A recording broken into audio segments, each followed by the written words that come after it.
আসসালামু আলাইকুম। কাছে আসো। সবাইকে জুমা মুবারক। এতক্ষণ ছিল মুষলধারায় বৃষ্টি বাইরে, আমি না ঘুমাই গেছি। সামান্য একটু অসুস্থ আছি, জ্বর শরীরে। তো যাবো মুরগি আনতে নিচে।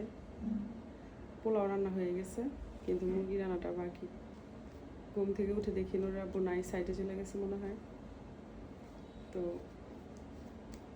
আমার ছোট একটা অ্যাক্সিডেন্ট হয় আর কি। এই যে দেখাও, এই যে সরো, এই যে আপনার হয়, মানে অটোতে আর কি অ্যাক্সিডেন্টটা হয়। হাঁটুতে বেশি পাড়া দিতে পারি না একদম, মানে হাঁটতে অসুবিধা হয়, আর এখানে ব্যথা পাই। তো অবাক লাগতেছে কি জানেন, মানে এখন কাউকে পাচ্ছি না আমি যে বাজারটা করাবো আর রান্না করবো। তো আমিই করবো, মানে বাজারটা করাবো।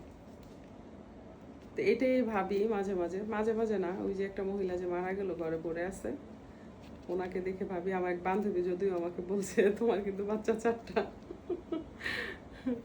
যাই হোক, ব্যাপার না, আল্লাহ কার নসিবে কি রাখে বলা যায় না। তো মাঝে মাঝে অসুস্থ হইলে বোঝা যায় অনেক কিছুই, আবার কিছুই বুঝি না। যাই হোক, দেখি নিচে যাই, আস্তে আস্তে বাজারটা করে নিয়ে আসি, মানে মুরগিটা নিয়ে আসি। আর যদি তা না হয়, দেখি ঘরে কি আছে। ঘরে আসলে তেমন কিছু নেই, আছে গরু গোশত, এটা আবার ভিজতে অনেক সময় লাগবে।